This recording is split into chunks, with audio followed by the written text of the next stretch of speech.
pastor of Faith Christian Center Church right here in Beaumont, Texas. And we're here on what's happening in our neighborhood. And today, my special guest is Miss Tina Bradley. Welcome, Tina. Thank you for having me. I appreciate you having me. Hey, tell us a little bit about yourself. So, my name is Tina Bradley, obviously. I was born and raised in Lake Charles, Louisiana. I've been practicing law here in Jefferson County for over 20 years. I'm married to Lance Bradley, of Port Arthur born and raised. And I've got 2 children, a 14 and a 16-year-old teenager, so you can pray for me there. Hey, look, I understand the teenage years, man, I tell you. Yeah, but I've been practicing law in Jefferson County for over 20 years, civil trial law, and I'm running for judge of the 172nd District Court in Jefferson County. Judge Floyd is retiring. Now, Tina, you grew up in Lake Charles, and you went to McNeese, and you were a cowboy. I was a cowboy. Now, you know that's the Lamar Cardinals. I mean, borderline. I know. And my husband's, he's a Lamar grad. So how did that work? It works out fine. We keep politics out of the house. Yeah. So, okay, so now you say that you are running for the 172nd 172nd District Court. Mm-hmm. So why? You know, I started in the legal field at 17 years old. When I was in high school, I started out as a runner at a law firm. And as a runner at a law firm back in the day, you'd have to go, we didn't have e-file, you'd actually have to go down to the courthouse and get the judge to sign an order. So I got to sit in the courtrooms and watch the judges while I was waiting on them to sign the order. So it's something that I have thought about for a very long time. So I've kind of worked my way up through the legal field. I was a runner, and then I was a secretary, and then I was a paralegal, then I was a law clerk, now I'm a lawyer. And, you know, sometimes you wonder, once I got into the race, am I doing really what I'm supposed to be doing? And I did a Bible study course several years ago about the Purpose-Driven Life by Rick Warren. And I figured out that my gift was helping people legally. And so I got involved in doing some volunteer work at that time, doing some pro bono work. And if I had any doubt about getting in this race, a couple of weeks ago, it was on a Tuesday night, very last minute, somebody said, can you be at this fellowship?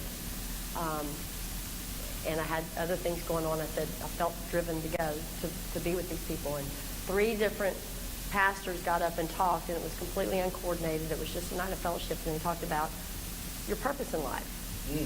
And so I thought, you know, I'm doing what I'm supposed to be doing right now, and that's running for judge. Now something interesting we talked about before we got on the air is that you actually drove back and forth to Houston once you moved to Beaumont. I did. To get your law degree. I did. When I moved over here, shortly after moving over here in 1991 from Lake Charles, I started working at the law offices of Herschel Hobson, and that was in 1993. And Herschel Hobson was my boss at the time. He's now my law partner. He encouraged me to go to law school, and I went to law school. I worked for him during the day, and I'd leave about 4:30 every afternoon, drive to South Texas College of Law in Houston because they had a night program, get to class at 6 o'clock, get out of class at 9:30, drive home, get home 11:30, study till about 2 in the morning, and started over again. Now you said something interesting. You know how some people know how many hours they have left in class?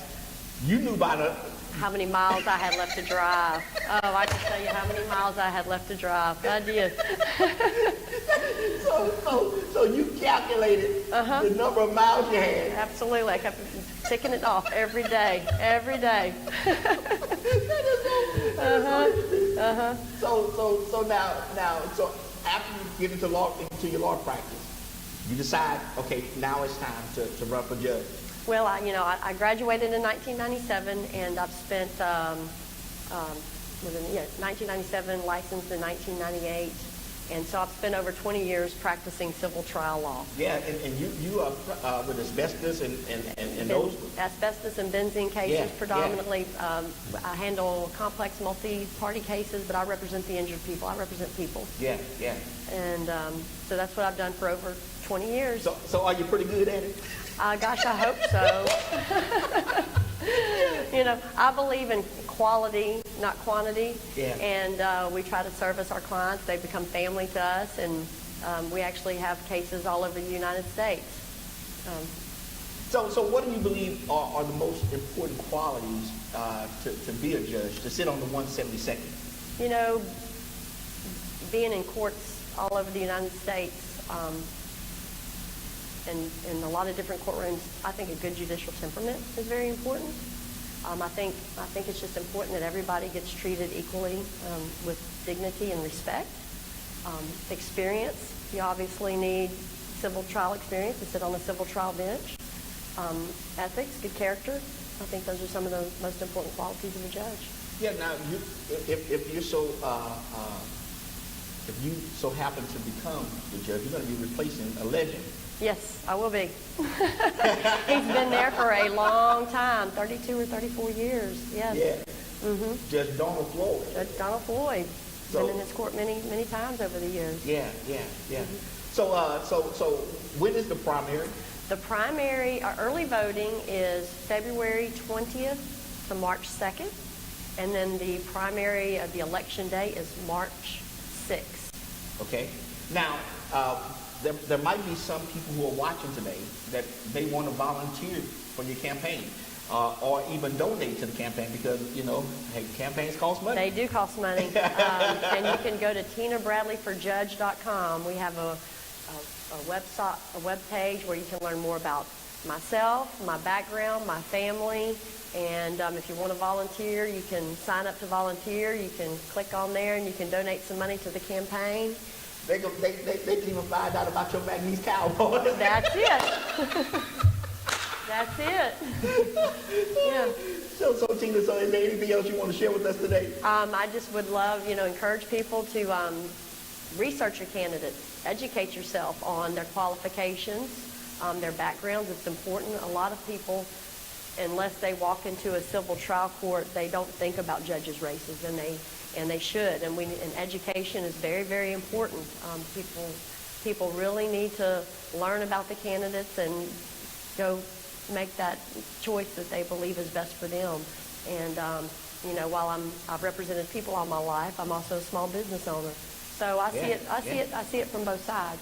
So what business do you own? Well, I own my law practice. Okay. And my husband and I have some different businesses. He's part owner in the Nature's River Wheelhouse, and he has a small trucking company and do some real estate and just a little diversification. Yeah. So, yeah. Well, listen, I want to thank Tina for joining us today to come and share with us about her run for the 172nd District Court.